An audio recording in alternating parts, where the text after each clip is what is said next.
This video is made for adult collectors because my glasses are falling off my face. I've got headphones on holding them in and they're still falling off. We'll get to you in a minute, but what a weird mirage. It's such a weird figure. The way that it transforms, the legs go all the way around and eat the whole figure up, and this is a fake chest, and like this backpack doesn't pay. I don't hate it, I just don't know whether or not I love it yet. I was expecting it to be like this, and it's not like this. Bumblebee time.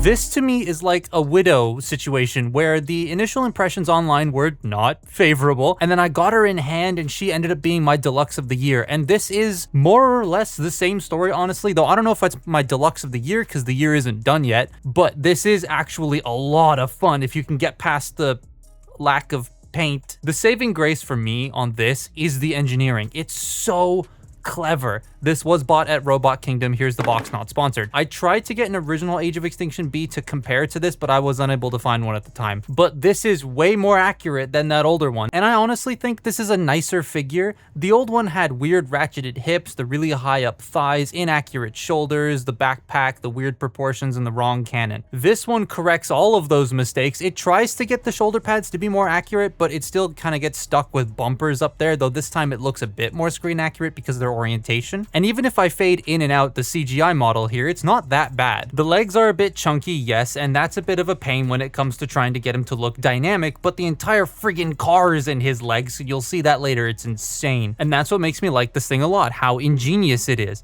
This design has absolutely no car bits on it, so making it into a toy is not an easy feat. So the fact that they got this to work this well and have all the details it needs is really well done. There just needed to be more paint. A lot of the paint though is in the alt mode because them car companies need to be happy. There is a lot of nice sculpted detail up here with the rivets and the shins and all that wiring in the forearms and biceps, and then the back too with all of those pistons. The torso really reminds me of a G2 Bionicle torso, like 2016 one. And I actually remember these designs at the time being compared to Bionicles back in the day, even if G2 came out a year later. Standing there or grouped with the others we have so far, this is so cool. It works very well. I can't wait for Hound. It's once you start articulating him that things get a bit awkward. So just like the old one, the knees are a bit high up, though not as high up as that old one, at least from what I remember. And he has no ankle tilts like Widow. Or the old one. But unlike Widow, he has a waist joint and technically wrist swivels. There is a ball joint under the elbow that spins the whole forearm that can act as a wrist joint, so there is that. Head sculpt is nice, though I've never really been a fan of the Age of Extinction Bumblebee head. Something about like just the way it's tall and stuff always felt a bit weird, but this captures that weirdness very well. I still don't like the head design, but I think they nailed the head sculpt on this toy. The plastic feels pretty nice too. I was expecting it to kind of feel like this Mirage, but no, it's a lot nicer. Not as good as say like 86 Cliffjumper here, but I think this Bumblebee is a far better figure than 86 Cliffjumper. He comes with one accessory, and that is his lobster claw gun. It's a weird design for a gun, but this works a lot more accurate than the old ones flip out just cylinder cannon. He doesn't have the throwing stars on his back. Instead, they just use the wheels back here, which I'm okay with, but I know some people aren't. It would have been cool if they came packed separately and you could just clip them on, but again, I'm okay with them using real parts here. Articulation is pretty fine. The head is on a ball joint, so it does rotate and tilt, but you get a tiny bit up and down. I wish there was a little bit more. Shoulders can do a full 360, but the shoulder pads can kind of bump into the wheels. Those shoulder pads are on a hinge and a ball joint though, so they can move out of the way to accommodate the in and out motion. There is a bicep swivel, 90 degrees of elbow bend, wrist rotation, kind of, because of the ball joint at the forearm, waist joint,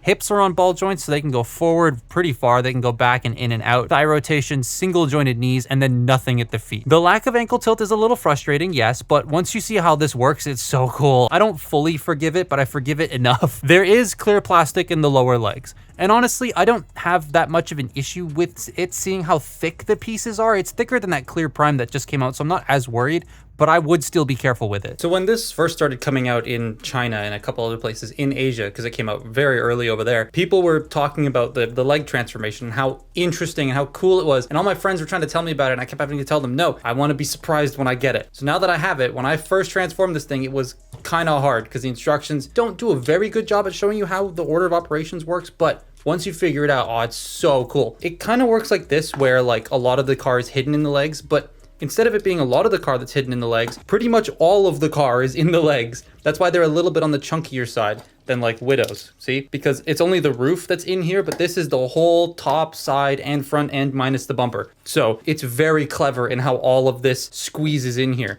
So the first thing we're gonna do is take the gun off. Then we're gonna do the upper body. So you want to take this backpack piece, there's no backpack. You wanna take this back panel, that's the word, and pull that down, and you wanna bring these wheels down and out of the way. And you wanna take the head and you wanna fold that in. Don't close this up yet. We're now going to take the arms and we're going to unpeg these shoulder pads from both sides. Take the forearm, unclip it, rotate it around, and bring it up like this. And then bring this arm section up so that it meets the wheel. So again, unclip the forearm, rotate that around, and then bring this up. Now you want to take the shoulder pads and bring them forward while rotating them at their little hinge and tucking the elbow inside this section right here. Again, bring that up, bring this up. Just shift the elbow down if you need to get it out of the way of the shoulder pad. Then you want to take the entire shoulder and rotate it inside like this, and then take the forearm and bend it out. The instructions don't tell you to do this, and so folding this up becomes a little annoying, so you have to move the arm out of the way. So again, bring this around and in, rotate the arm out of the way, bring it up, and it's going to peg together at the grill and at the hinges here. So get the hinges and the grill lined up, and then you want to peg the front bumper into the wheels right there and there. And that's the front of the car done. Then you want to take the arms, and there's little flat cuts on each side of this. So you just shimmy these forward as best as possible because they do peg into these bits here, and you get that all straightened out. And that's the top part done. Then you can close the backpack up. It's not a backpack, it's freaking, I keep calling it a backpack. Then you want to bring these wheels down and rotate the waist 180 degrees. Now we get to the fun part. So yeah, most of Bumblebee is just flat this, that came unpegged, flat this, right? The rest of him is all in here. So you unpeg this section, and then you want to unpeg this bit from the front here. Then you want to bend at the knee, also bringing this panel out at the side here to allow you to rotate this piece up. Then you want to straighten the leg back up. Once you have this out of the way, you want to unpeg this section. Then you want to unpeg this section ever so slightly so that you can fold the foot down. And once you do that, you can rotate this piece out. Then you want to take this and just bring it around, and it will peg into here as well as at the top here. And then you straighten this out, rotate this down and out, and peg it into the back. And that's like the whole half of the car just hidden in the leg. That's kind of insane. I also don't really fear for these clear plastic pieces. However, when you're going back into robot mode, fold this piece up last, just because, you know, you don't want to put stress on that ball joint. So we'll just do that again on this side. Unpeg that, unpeg this, bend the knee, swing this entire assembly around, straighten the knee out, keep this unpegged, press the foot down just to bring this whole section around, bring this on the ball joint around and up, fold this panel down, it will clip in, and then bring this up and around, peg it into place, and there you have both halves of the legs done. Then you want to flip them over, and you just swing these around like this, and they're going to eat the car.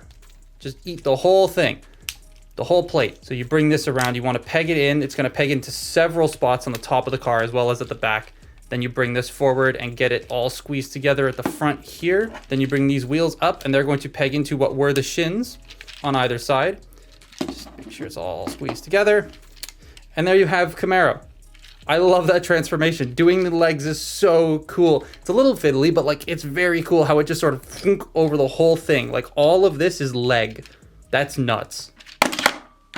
They absolutely killed the car mode. Not a massive fan of how tame the 2014 concept Camaro looked, but in toy form, this rocks. The shade of yellow they used feels nice. It's not a bright shade. They threw a bit of what looks like orangey gold into the mix, so it doesn't stand out a lot and matches the on-screen model more. I appreciate the darker tint of the windows. It does a pretty good job at hiding the bits of robot inside away, but you can still kind of see it. Honestly, pure black plastic to me would have worked well, and then you wouldn't also have the clear plastic worry. There's an eyelash in my eye.